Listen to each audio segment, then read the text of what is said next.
Voilà ce que je vous proposais de vous présenter en fait pour ce webinaire-là. Ce que je vous propose là, c'est d'arrêter de vous donner la parole. Si vous avez des questions, donc d'en profiter. Et vous recevez l'enregistrement, puis on peut se parler par ailleurs. Donc je vais faire en sorte que tout le monde puisse voilà, poser ses questions. Et si vous en avez, ben, vous êtes les bienvenus.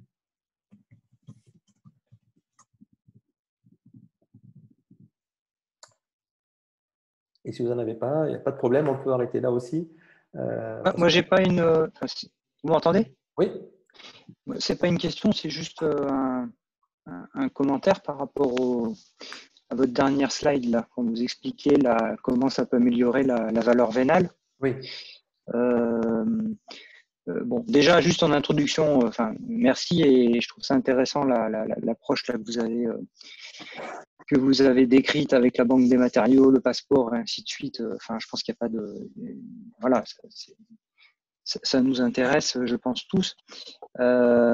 Après, concernant ce sujet de valeur, je dis ça parce que c'est des sujets qu'on a déjà rencontrés quand il fallait valoriser la valeur verte. On ne savait pas trop comment la valoriser. Quand on doit valoriser, par exemple, quand on construit un bâtiment en BIM, comment est-ce qu'on le valorise aujourd'hui? C'est un surcoût et on ne sait pas trop comment le valoriser, alors qu'on sait bien que c'est utile, donc on le fait quand même. Et puis j'ai envie de dire, on tord un petit peu les chiffres. Enfin bon, voilà, on essaie d'augmenter la valeur résiduelle parce que voilà. Mais ça va pas être évident quand même. Ce que je veux dire, c'est que le côté recyclage, etc., se projeter à 12 ans et voir comment, in fine, ça crée un plus, ça va pas être facile. Bon, enfin, en tout cas, ce sera un sujet de discussion, quoi. Voilà, c'est ça que je veux dire. Même si on est convaincu, surtout si le bâtiment est bien placé et bien conçu, quoi. Voilà.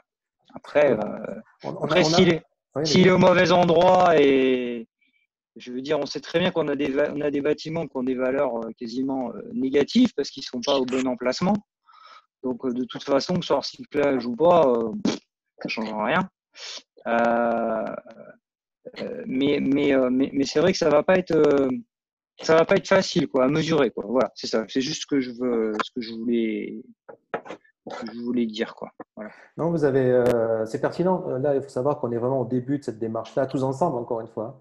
D'ailleurs, dans le prochain webinaire consacré aux foncières, on fera intervenir Albert Malaquin, en fait, qui est un des experts immobiliers dans ce domaine-là, qui parlera un petit peu de ça.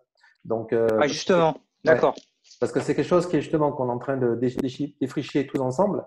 Donc oui, c'est pas facile, mais à partir du moment où on a des processus et des outils et qu'on se met à innover un petit peu ensemble, du coup, de nouvelles choses sont possibles. Oui. Tant qu'on n'a pas des outils ou des processus, tant qu'on n'a pas de caractériser des produits, tant qu'on n'a pas mis sur point et on va dire des méthodologies acceptées par tous en fait qui permettent d'en faire quelque chose, oui, ça va être compliqué. Mais là, on est au début en fait. On est au début 400 000 m² versus 50 millions versus 1 milliard de mètres carrés de patrimoine. Donc, on est en train de vouloir s'inscrire sur une autre courbe. C'est ça l'idée en fait, c'est de se dire, on est sur une certaine courbe où c'est très compliqué, voire impossible de faire, par exemple, de discuter de l'augmentation de cette valeur vénale. Peut-être qu'en changeant de courbe, c'est possible. Peut-être qu'il faut faire il va falloir innover ensemble en fait. C'est un petit peu vraiment l'objet de ces partages-là. Donc je vous rejoins. Hein. Mais il y a beaucoup d'éléments qu'aujourd'hui on est capable de partager, que ce soit en matière de valorisation, que ce soit en matière de période d'usage. Maintenant, moi je ne suis pas du tout un expert immobilier, donc je ne sais pas répondre à la question, mais on compte justement sur des membres de l'Alliance en fait pour peut-être y répondre. Et sachez par ailleurs, pour ceux qui sont intéressés et membres d'une association qui s'appelle pour le coup Circolab, où il y a un groupe de travail qui s'appelle Survaleur qui est aussi réfléchi à ça typiquement. Donc, si vous êtes intéressé par ça, vous pouvez me contacter. Je vous donnerai les coordonnées de cette association-là. D'accord. Je ne sais pas si vous m'entendez. Légèrement, oui. Si vous parlez plus fort, ça sera mieux. D'accord. En tout cas, merci du coup pour ce partage. Moi, j'avais une question. Oui. Aujourd'hui, comment est-ce que vous expliquez effectivement le peu d'engouement des foncières et des bailleurs sur le sujet des bâtiments circulaires? Alors, c'est une bonne question. Je pense qu'il faudrait leur poser à eux, surtout.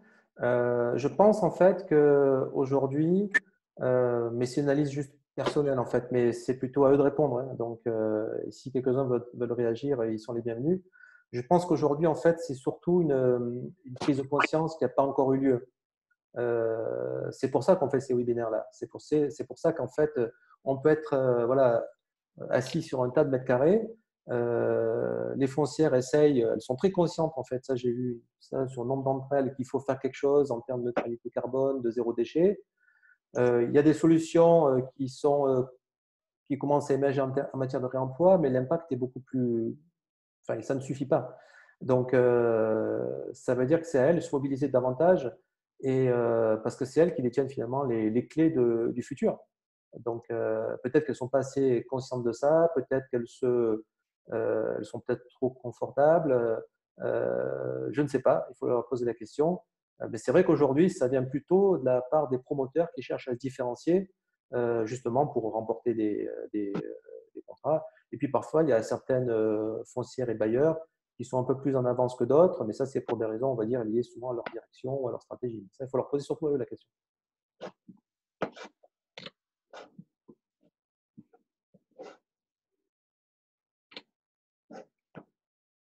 S'il y en a qui veulent prendre la parole par rapport à ça, ça nous intéresse. C'est l'objet de ces webinaires-là, justement, de dire est-ce qu'il y a des obstacles, est-ce qu'il y a des choses qui sont pas encore possibles pour telle et telle raison, ou je crois que ce n'est pas possible alors que ça l'est peut-être déjà. Et une autre question, est-ce que la place de marché, la marketplace que vous avez créée, elle est opérationnelle? Ça veut dire qu'un acteur peut déposer un besoin et un autre peut indiquer une ressource? Oui, bien sûr. Alors, bien sûr, ça marche déjà.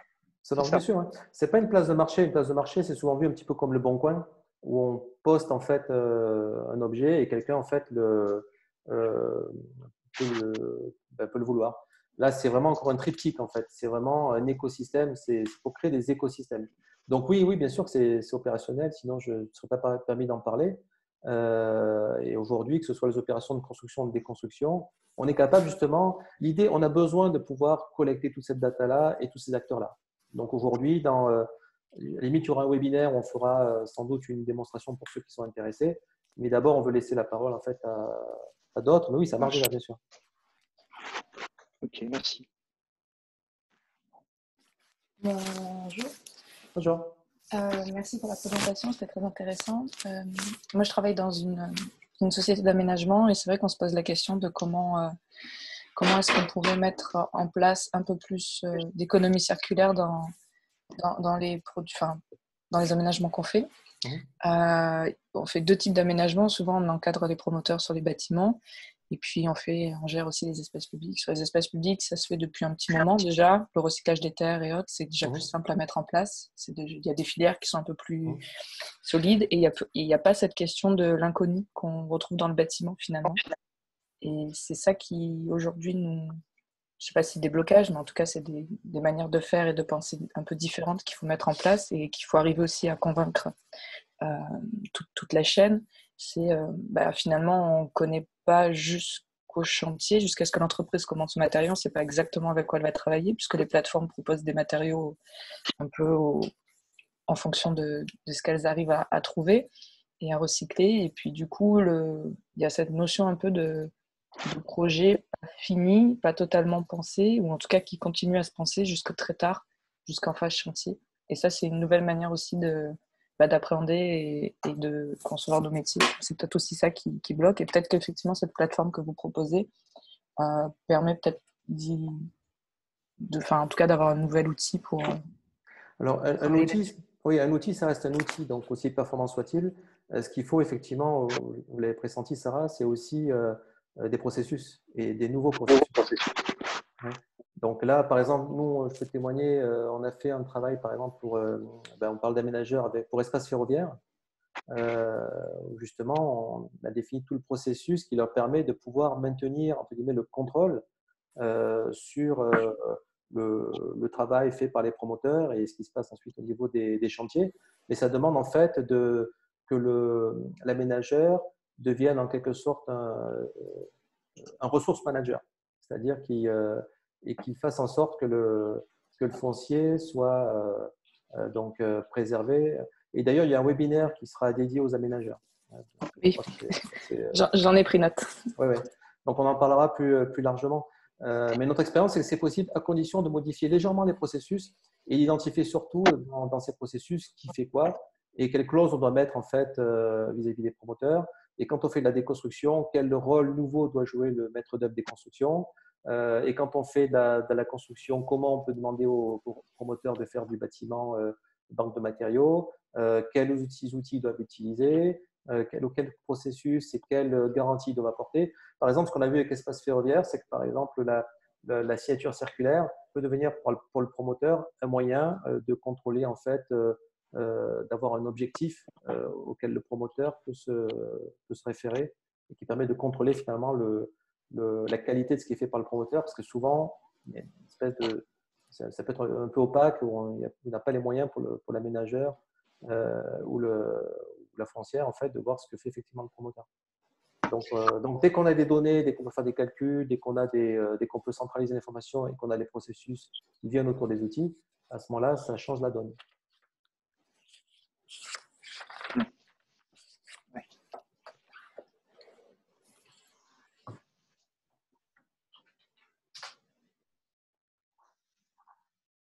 Il nous reste 5 minutes. Si vous avez encore des questions, n'hésitez pas. J'espère qu'en tout cas, ça vous est utile, que cette initiative, en fait, vous convient. Alors là, on a parlé un peu de notre produit et de nos processus, mais c'est ça le but, c'est que chacun puisse parler, en fait, de ses solutions de manière simple, ou de ses besoins, ou de ses bonnes pratiques, de manière qu'il soit simple, en 1 heure, qu'il puisse contribuer, en fait, à partager ce qui est de nature à nous faire basculer dans un monde plus circulaire et de le faire dès maintenant, parce qu'on sait, le bâtiment, en fait, ça prend du temps et que si on ne change pas de courbe maintenant, ben, ça sera toujours trop tard, quoi. Bonjour, je vous remercie pour tous ces webinaires qui sont très intéressants. J'avais une question, c'était lié aux acteurs, disons, classiques, type AMOQE, desquels s'entourent les foncières généralement ou les bailleurs, qui vont proposer des solutions plus classiques liées aux certifications environnementales, par exemple, avec notamment l'intégration de l'analyse du cycle de vie. Est-ce que ces solutions-là, du coup, je comprends qu'elles ne vont pas assez loin. Est-ce que vous y rattachez d'une certaine manière ou est-ce que est-ce que ces solutions vraiment liées de certification environnementale sont vraiment pas suffisantes? Est-ce qu'il faut aller plus loin? Comment est-ce que vous vous rattachez à ces sujets-là? Ces sujets-là de certif, on les connaît mieux déjà et on sait mieux les appliquer. Oui, il y a plusieurs réponses à ça. Donc, la première chose, c'est que quand on utilise des processus comme celui dont on est en train de parler, ça fait gagner des points dans les certifications environnementales. Donc déjà, c'est intéressant. L'autre point, c'est que les certifications environnementales ont leurs limites, puisqu'en fait, elles sont assez figées, il faut gagner des points, et parfois même, on détourne un petit peu les choses pour gagner des points, ont été, et peut-être restent nécessaires, parce que ça a permis de faire un bond en avant en matière de qualité environnementale. L'autre chose, en fait, c'est que il y a des travaux qui sont faits, plus et moins, les F2S, etc. Ces ACV, il faut évidemment les intégrer dans les données qui sont associées au produit. Donc, pour moi, en fait, ces processus dont je parle sont des processus finalement d'intégration.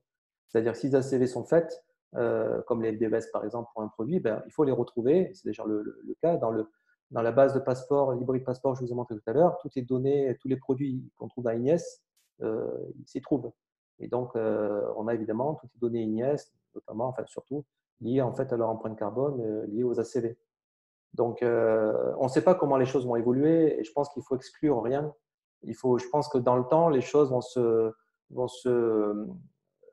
comme dans un écosystème, vous avez de nouveaux acteurs, de nouvelles pratiques, etc. Au bout d'un moment, l'écosystème finit par se rééquilibrer et peut-être un peu différent de ce qu'il était il y a 5 ans, 10 ans, 15 ans. Moi, je ne sais pas prédire le futur, Mais ce que je sais, c'est qu'à partir du moment où on se base sur les building blocks du bâtiment, donc sur ces produits, et qu'on est capable de récupérer, que les ACV permettent de calculer leur empreinte carbone et qu'on l'intègre en fait dans les calculs et dans les matériauthèques dont je vous parlais à l'instant, bah, du coup, on est plus en mode bottom-up. Et je crois qu'il faut les deux, le mode top-down et le mode bottom-up en fait. Mais surtout, quelle que soit la certification, penser à ce que va devenir le produit dans le temps et faire en sorte qu'il soit récupérable facilement et qu'il dispose en fait d'une valeur résiduelle la meilleure possible parce qu'on aura choisi le meilleur produit possible. Donc l'ACV, pour moi, c'est quelque chose, par exemple, qui va servir à apporter davantage de preuves sur pourquoi choisir un produit plutôt que tel autre. C'est-à-dire que ce soit fait in abstracto, c'est fait dans un contexte bien précis qui me permettra de pouvoir améliorer mon modèle économique parce que si j'ai un modèle économique profitable ou au pire à l'équilibre, alors je pourrais avoir une économie circulaire.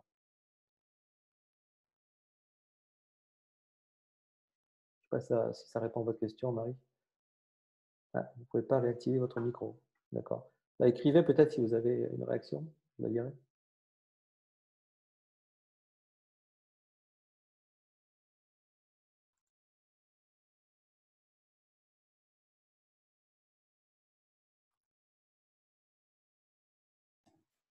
Oui, non, ça y répond. Merci pour votre réponse.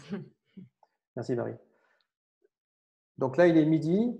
Je vous propose en fait, c'est de se quitter là-dessus. J'espère que ça vous aura été utile. Il y a plein d'autres webinaires qui sont organisés et on espère qu'en fait, vous serez aussi intéressés à rejoindre cette alliance-là et contribuer vous-même à des webinaires. Donc, de toute manière, nous, on organise tout. Vous n'avez rien à faire, hormis faire vos présentations en PowerPoint ou apporter votre savoir, votre expérience. Et on s'occupe de communiquer et de vous donner la parole dans des réunions Zoom comme celle-ci. Voilà. Merci beaucoup. Merci beaucoup. Merci. Bonne journée.